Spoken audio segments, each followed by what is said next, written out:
the whole day because we are trying to negotiate with ourselves. Thank you, Mr. Chairman.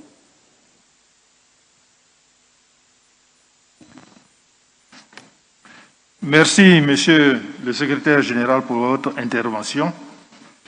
Il y a la Côte d'Ivoire, l'Espagne, la Tunisie et l'Argentine qui demandent la parole. Je voudrais que vous soyez bref et concis. Merci. La Côte d'Ivoire, vous avez la parole.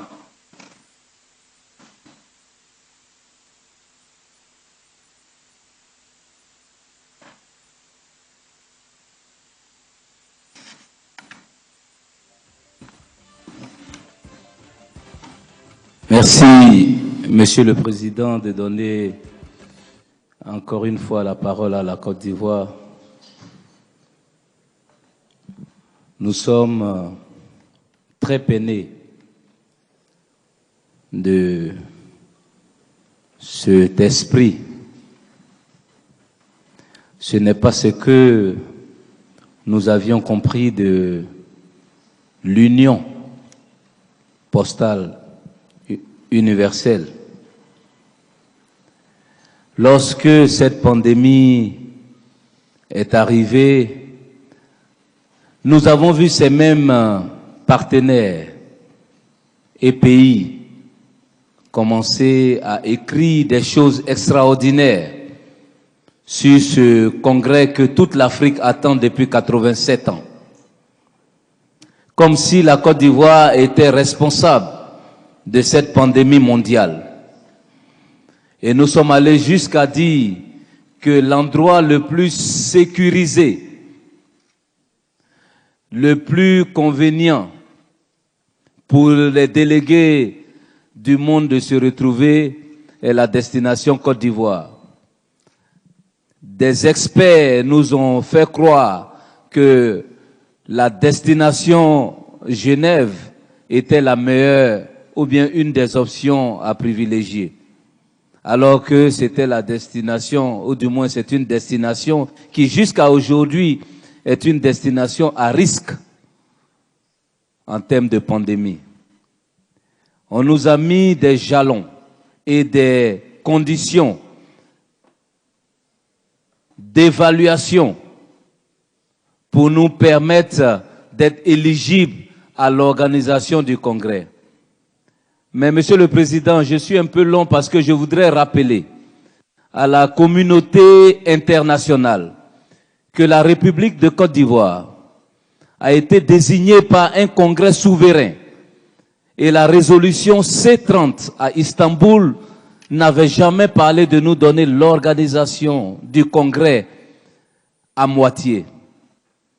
Nous sommes allés très loin dans nos erreurs à appeler un conseil d'administration extraordinaire pour des sujets que nous pouvions débattre dans un esprit de fraternité et de consensus.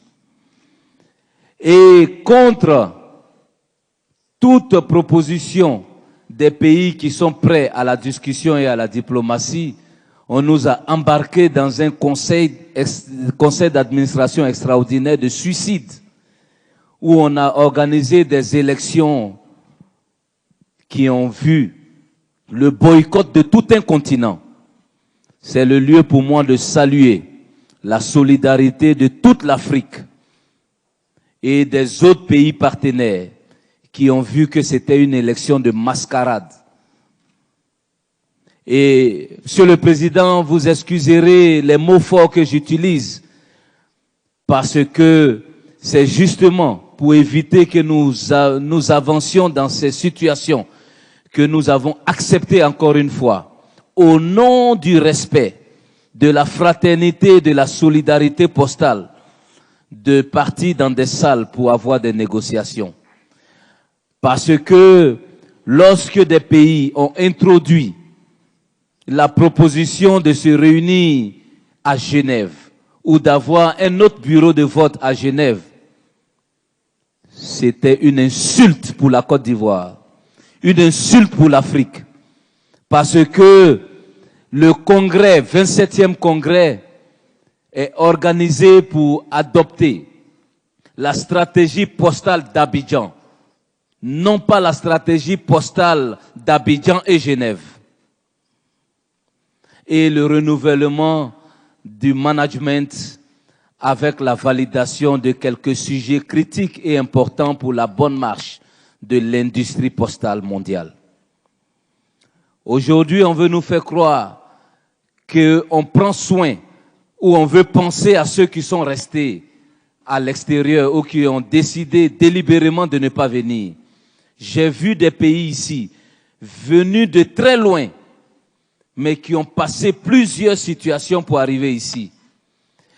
Mais je me souviens que cette même communauté postale mondiale, lorsque nous devions nous réunir à Istanbul, avait commencé à dire que des bombes ont éclaté en Turquie et que la Turquie n'est pas une destination de sécurité et qu'il ne faut pas partir à Istanbul. Les Africains se sont levés en une seule voix avec d'autres partenaires pour demander d'offrir à ce pays l'organisation de ce congrès. Mais lorsque nous sommes arrivés à Istanbul, nous avons eu un beau congrès et nous avons été des fois surpris de savoir que les pays qui trouvaient que la Turquie était une destination pas sécurisée étaient les pays qui passaient plus de temps dehors, après les travaux, pendant les travaux, et parce qu'ils avaient des moments plaisants après nos discussions. Aujourd'hui, les mêmes pays sont revenus pour dire que nous devons nous réunir à Genève. Nous nous sommes fortement opposés à cette proposition. C'est pour ça que l'Afrique tout entière a boycotté les élections de ce conseil d'administration extraordinaire du 30 juin.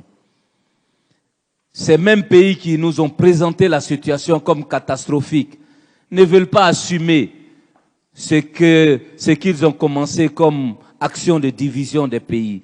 Et je voudrais, au nom de la Côte d'Ivoire, dire que toutefois qu'on se cachera derrière des soi-disant propositions stratégiques pour vider le congrès d'Abidjan de sa substance, mais pour faire échouer ce rendez-vous africain, rencontrera la famille postale sur son chemin. Nous n'accepterons pas cette humiliation d'avoir pris le temps de passer les jalons, d'avoir respecté toutes les exigences et de nous réunir ici pour avoir des travaux qui commencent avec des timings et un agenda qui est biaisé parce que on veut cacher ce que nous avons créé comme incident pour distraire la communauté postale mondiale.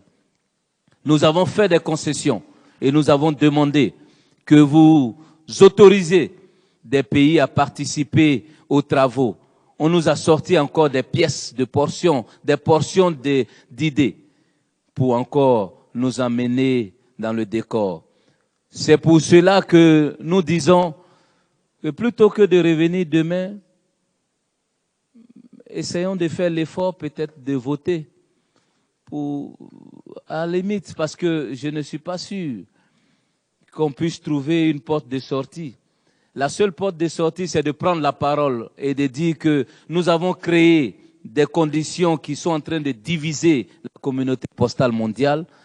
Travaillons à ce que nous puissions faire un congrès plein et entier à Abidjan et discutons des sujets qui vont nous permettre de sortir de la situation que nous avons nous-mêmes créée. Monsieur le Président, c'est ici que je vais m'arrêter en demandant que nous puissions respecter pour une dernière fois les efforts de ce gouvernement et de ce continent qui est resté 87 ans à attendre ce rendez-vous historique. Merci, Monsieur le Président, d'avoir donné la parole à la République de Côte d'Ivoire.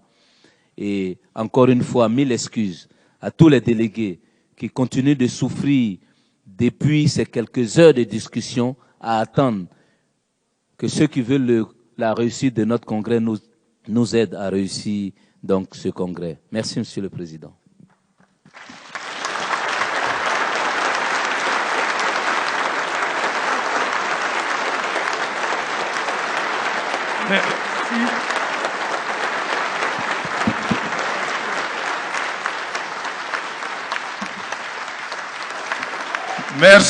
Merci à la Côte d'Ivoire.